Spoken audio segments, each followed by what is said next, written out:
సంగారెడ్డిలో సిపిఎం 4వ రాష్ట్ర మహాసభలు నేటితో ముగిశాయి. ముగింపు వేడుకల సందర్భంగా రాష్ట్ర కార్యదర్శితో పాటు నూతన కార్యవర్గాన్ని ఎన్నుకున్నారు. వీరభద్రం స్థానంలో సిపిఎం పార్టీ తెలంగాణ రాష్ట్ర కార్యదర్శిగా జాన్ వెస్లీ నియమితులయ్యారు. పార్టీ నూతన కార్యవర్గాన్ని కూడా ఎన్నుకున్నారు. దీంతో పాటు ఈ మహాసభల్లో కీలక నిర్ణయాలు తీసుకున్నారు. 70 ఏళ్లు దాటిన నేతలకు రాష్ట్ర కమిటీ నుంచి ఉద్వాసన పలికారు.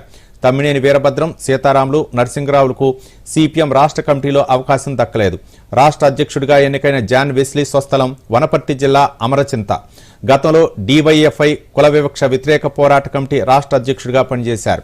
గతంలో తమ్మినేని తెలంగాణ వ్యాప్తంగా నిర్వహించిన మహాప్రస్థానం పాదయాత్రలో కీలకంగా వ్యవహరించారు.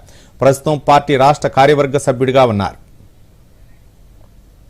సిపిఎం పార్టీ తెలంగాణ రాష్ట్ర కమిటీకి కార్యదర్శిగా ఎన్నుకున్నందుకు సిపిఎం పార్టీకి ధన్యవాదాలు తెలియజేస్తున్నాను. ప్రజా సమస్యల మీద పోరాటాలు నడిపేటటువంటి కార్యాచరణలో భాగంగా ఈ బాధ్యతలు భావిస్తున్నాను. రాష్ట్రంలో సిపిఎం పార్టీ సొంతగా బలపడేటట్టుగా ఈ వర్గ ప్రజలకు, సామాజిక తరగతులకు సమస్యల మీద పనిచేస్తూ తెలంగాణలో బలమైనటువంటి ఉద్యమాలు నిర్మిస్తూ పార్టీని బలోపేతానికి కృషి చేస్తాం.